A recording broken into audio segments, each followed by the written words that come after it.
Thanks very much, Richard, and we certainly appreciate everything that Air New Zealand does to promote Air New Zealand around the world, and particularly leading the way in innovation. I was just remembering, I think I've still got my little logbook at home when you used to go up to the captain and get your logbook signed on a long-haul route. And it's a bit sad the 747s are going. It's a bit nostalgic. But next I'd like to introduce Chris Roberts, who is the Chief Executive of the Tourism Industry Association. Chris joined TAA in July this year, so he's just been a few weeks in the job. Previously, he was the General Manager at Tourism New Zealand and responsible for the government and stakeholder relations. He began his working life as a radio journalist, and from senior editor roles at Radio New Zealand, moved to Parliament and included working for the Minister of Tourism. His time in the Beehive was followed by a decade of senior corporate affairs roles in the energy sector before returning to tourism. So Chris's favourite holiday destination is Ohope Beach. So we've got two for Ohope now. So Chris, welcome.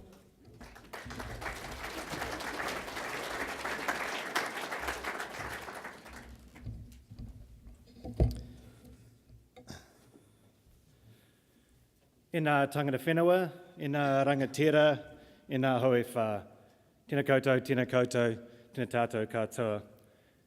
It's a real pleasure to be back at another TEC conference.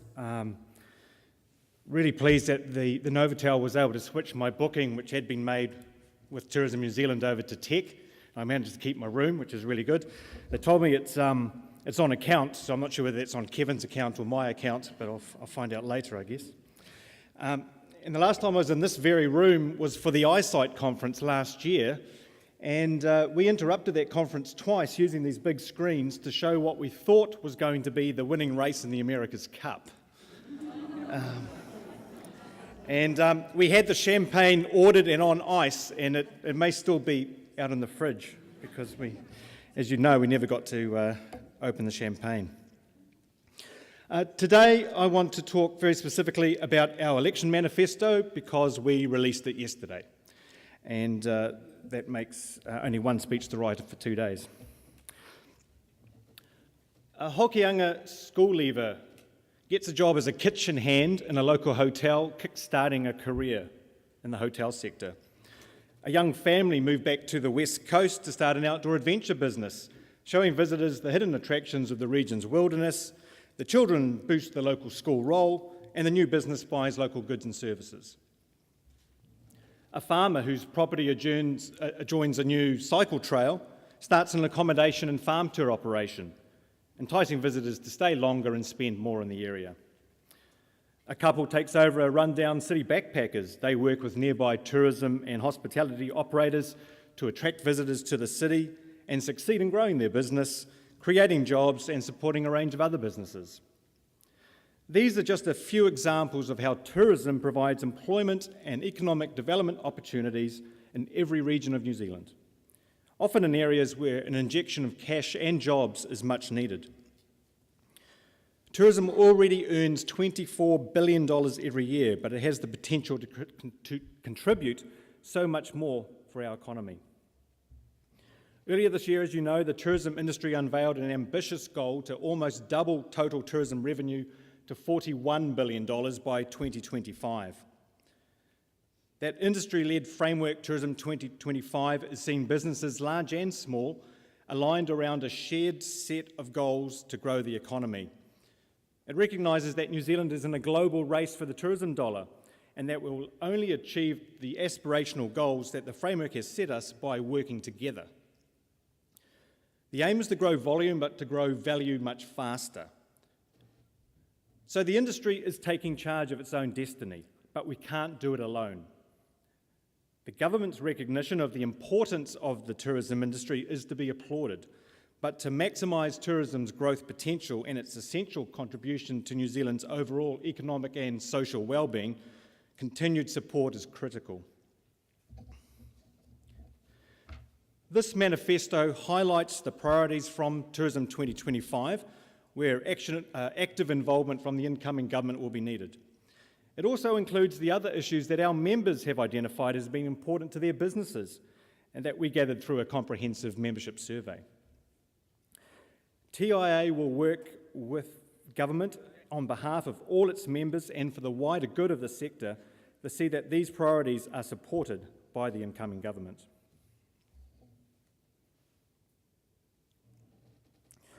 We're distributing this printed manifesto to election candidates around the country, our 1,500 members and other stakeholders, and we'll make sure that there's a copy of this available for all of you after afternoon tea today.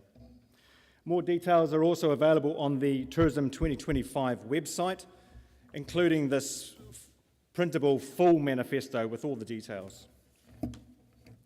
I just want to have a look at the 6 priorities that have been identified.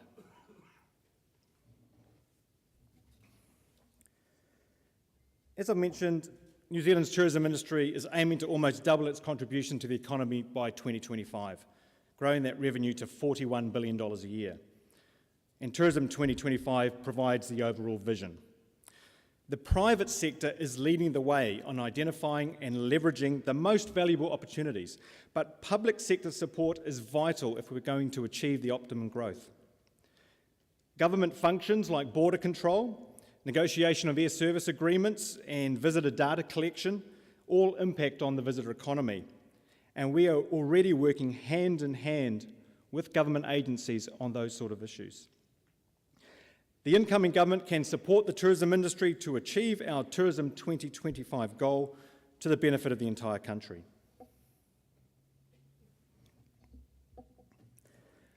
This priority is about recognising and promoting the value of tourism. The tourism industry has been fortunate over the past 6 years to have the tourism portfolio held by the Prime Minister, automatically elevating it to the #1 ranking in Cabinet. This level of political recognition has boosted the sector's profile, and it's created real gains in government investment in our industry. That's, as we know, is at the centre of New Zealand's economic growth, which is why the government is putting the money in. In return, the tourism industry is creating a return on that investment through growing foreign exchange earnings, creation of employment opportunities throughout the country, and providing a platform to grow other export sectors. But alongside recognition, we have to strive to maintain our reputation. Our international reputation as a destination can be damaged by harm to individual visitors, as well as events in other sectors such as food safety scares. The tourism industry wants to work in partnership with government to identify and plan responses to issues that could harm our national image.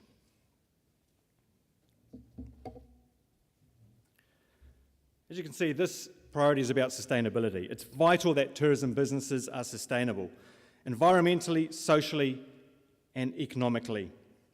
And I'm sure David Clender won't mind me mentioning something he said to me at the Trends conference: you can't be green if you're in the red. The main reason visitors choose to travel to New Zealand is to see and experience our landscapes and scenery. Tourism New Zealand's 100% Pure New Zealand international marketing campaign builds on our compelling positioning as a destination with fantastic landscapes and adds the dimensions of people, culture, and the visitor experience. Tourism operators take seriously their collective responsibility to protect and enhance the environment on which they depend, so that it can continue to be enjoyed by future generations of New Zealanders and our visitors. Community support and involvement is also crucial. Tourism businesses succeed when they're an integral part of their local community, providing jobs, vitality, and a sense of worth in that community. We must tackle regional dispersal and seasonality issues to improve the productivity and economic viability of our businesses and the regions which have spare capacity, while on the other hand managing the potentially negative impacts on our visitor hotspots. We want to work with government on initiatives to protect and enhance our reputation as a safe, clean, beautiful and friendly destination, because this will deliver sustainable growth for both tourism and other industries.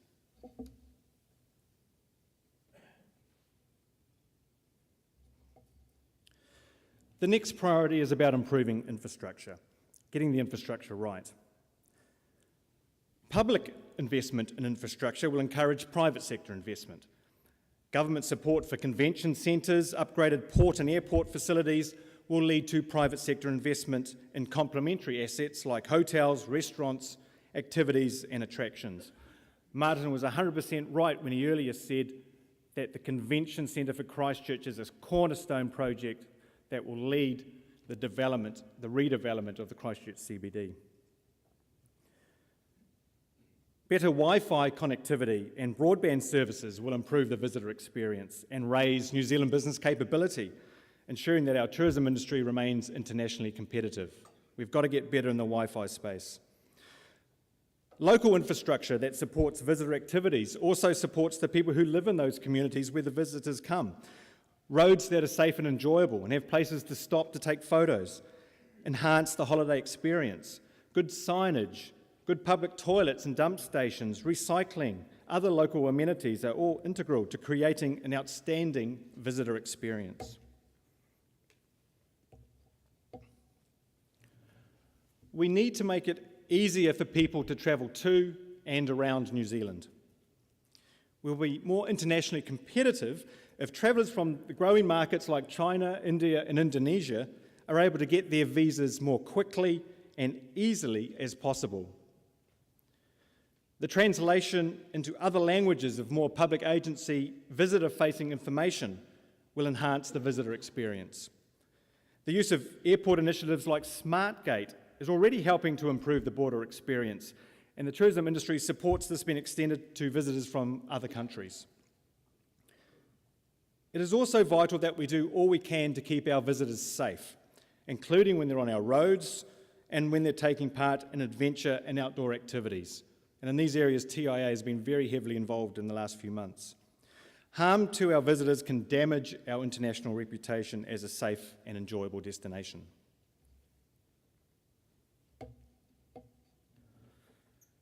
Looking at the workforce, tourism is a people business. Positive interactions with their hosts, the manaaki, are what most visitors value and remember the most. So employing the right people is critical to growing the value of the tourism sector. We firmly believe that tourism can be a career, not just a job. We want to work with the government to profile tourism as a career option. Now, with the government committing more investment through Tourism New Zealand into marketing into China, Indonesia, India, Latin America, we can expect more visitor arrivals from those markets, reinforcing the need for the right people with the right skills in the right locations. Demand for multilingual staff is already becoming quite acute in some areas, especially in languages like Mandarin, but also French and German. There are also skill shortages in some regions and in some specific sectors, such as adventure tourism. We appreciate and understand the government's focus on employing New Zealanders first, but this policy position needs more flexibility to allow for regional variations and the seasonal employment patterns of our sector. We're embarking on strategies to employ New Zealanders and for tourism to have real career options, but we will continue to need temporary workers from offshore to help meet our labour needs. I now want to look at just how important tourism is for jobs and growth in every single region of New Zealand. To illustrate this, we have developed and released this week a new tourism employment atlas.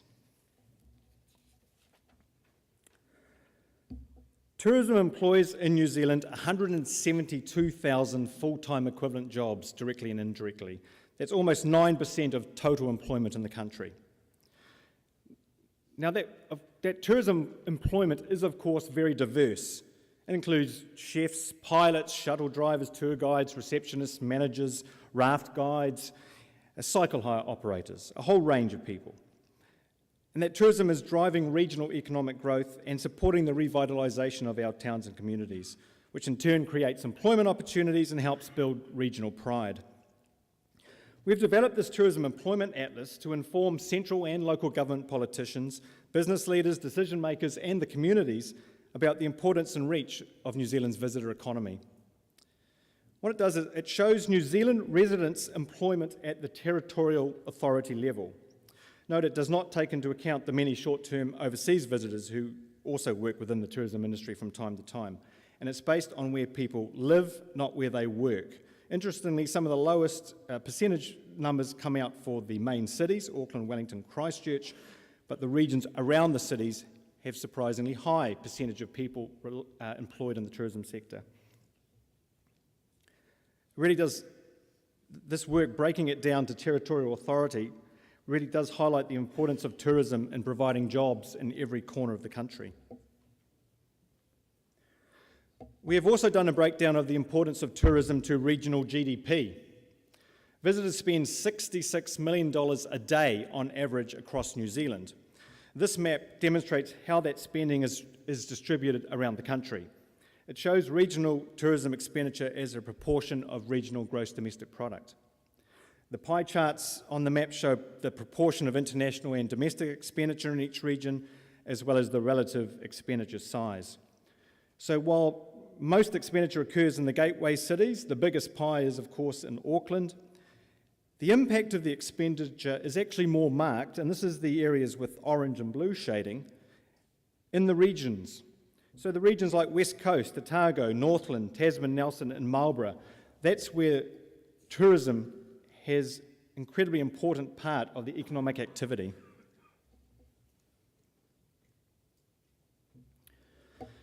As I said in my opening remarks, tourism provides employment and economic development opportunities across New Zealand. Tourism already earns this country $24 billion a year, but it has the potential to contribute even more. Through the Growth Framework Tourism 2025, the industry is taking charge of its destiny, but continued support from government and its agencies is critical to success. Those examples I gave at the start, the young family starting up an adventure business, a farmer setting up complementary businesses next to a new cycle trail, a couple taking over a rundown backpackers, a school leaver looking for a career path in tourism after starting out as a kitchen hand. Every one of them at some time is going to need the right support and guidance from government and its agencies. The manifesto that we've launched, including the additional details to be found on the website, highlights the priorities where active involvement from the incoming government is needed. I do hope that our panel of MPs this afternoon take note. Together we can do great things. Ngā mihi, thank you.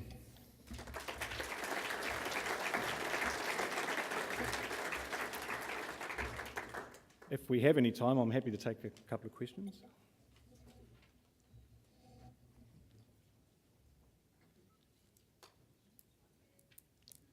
We can distribute the manifesto, and if there's anything in there that comes to mind for people, you can tackle me during the conference, or Simon Wallace, our policy manager, who's here as well. Steve Hanrahan, our brand new advocacy manager, 1 week less in the job than myself. So we'll be around and happy to take questions during the conference as well. That's really good stuff. Do you have a plan as TIA to talk to all the TLAs about this stuff? Because we need our councillors to actually understand this directly. It's interesting, we, and I don't think Linda Keane will mind us saying this, actually in my previous job, but TNZ and TIA and ARTONS sort of rode into town in Nelson a few months ago when the Tasman District Council was looking at cutting the funding to Nelson Tasman Tourism. And we managed to at least get funding of the RTO left in the long-term plan and funding for the next year, and hopefully they will find a funding solution going forward. So that was one example where we were able to go in and make a difference. I think those sort of sector groups are probably going to have to do that more often. We are looking at opportunities through Local Government New Zealand to talk to councils, both elected officials, elected councillors and their officials, because I think everyone in this room as well, we need to keep pushing out the message of how important tourism is. It's never... We can never rest on our own laurels. We in the industry, we tend to understand it.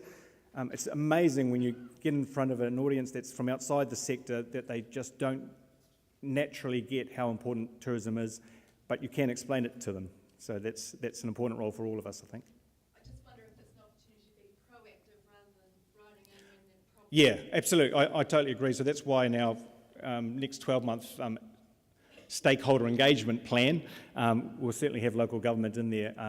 There's local government regional conferences and other vehicles like that where we hopefully can get in front of them.